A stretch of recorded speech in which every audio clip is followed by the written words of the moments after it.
સુરત શહેરમાં સાયબર ગુનાની એક મોટી કાર્યવાહી સામે આવી છે. જામતારા ગેંગના સભ્યો બનાવટી આરટીઓ ઈ ચલણ એપ્લિકેશન મારફતે એક સિનિયર સિટીઝનનો મોબાઈલ હેક કરીને 2 લાખથી વધુની રકમ પડાવી લીધી હતી. પરંતુ સુરત સાયબર ક્રાઇમ સેલે ટેકનિકલ તપાસના આધારે ગુનાખોરીને ઝારખંડથી ઝડપી પાડ્યા.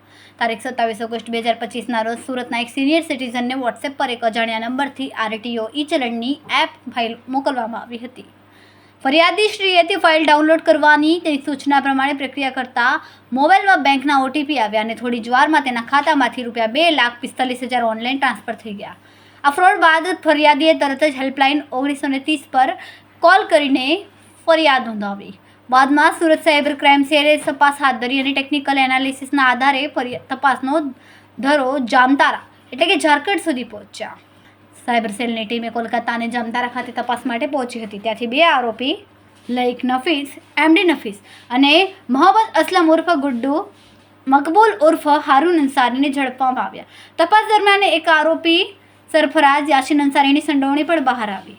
9/2025ના રોજ એક સિનિયર સિટીઝન અહીંયા સાયબર ક્રાઇમ સેલ આવીને એમની સાથે જે .apk ફાઇલ જો આરટીઓ ચલાનવાળી ફાઇલ થી મારફતે એક છેતરપિંડી એમની સાથે થઈ હતી. એ મુજબ એક ફરિયાદ અહીંયા નોંધાવવામાં આવેલ હતી અને એમાં એવું હતું કે જે સિનિયર સિટીઝન છે એમને કંઈક અજાણ્યા નંબરથી વોટ્સએપ ઉપર કોઈએ .apk આરટીઓ ચલાન .apk ફાઇલે મોકલ્યું.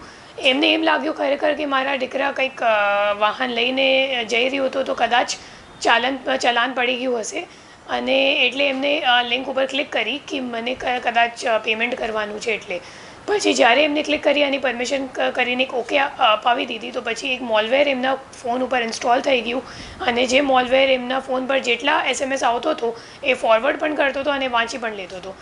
તો એ લોકોએ પછી જે આરોપીઓએ છે એ લોકો એમનો ફોન હેક કરીને એમનો જે નેટ બેન્કિંગ છે એમનો એક્સેસ કરી લીધી અને જે ઓટીપી આપણા ફરિયાદીના ફોન ઉપર આવ્યું એ પછી એ લોકોએ નાખીને ઓટીપી નાખીને એમનો જે બેંક ખાતું હતો એ આખું ખાલી કરી નાખ્યું.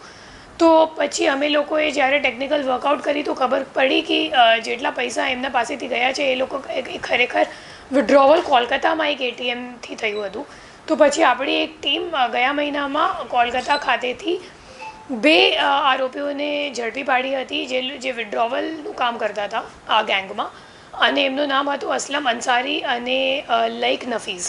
પછી બંનેને પૂછપરછ કરતા તથા એપીકે ફાઇલનું એનાલિસિસ કરતાં અમે લોકોને ખબર પડી કે ખરેખર જે એપીકે ફાઇલ છે એમનું બનાવવાનું કામ એમનું ઓપરેટ કરવાનું કામ જામતારાથી થઈ રહ્યું છે અને એમાં જે મુખ્ય આરોપી છે એમનું નામ છે સરફરાઝ અંસારી. તો અમે લોકોએ ટેકનિકલ વર્કઆઉટ કરી સરફરાઝને લોકેટ કર્યું તો ખબર પડી કે જામતારામાં એક દેવઘરમાં નવાદી ગાંવ છે ત્યાંનું એ રહેવાસી છે.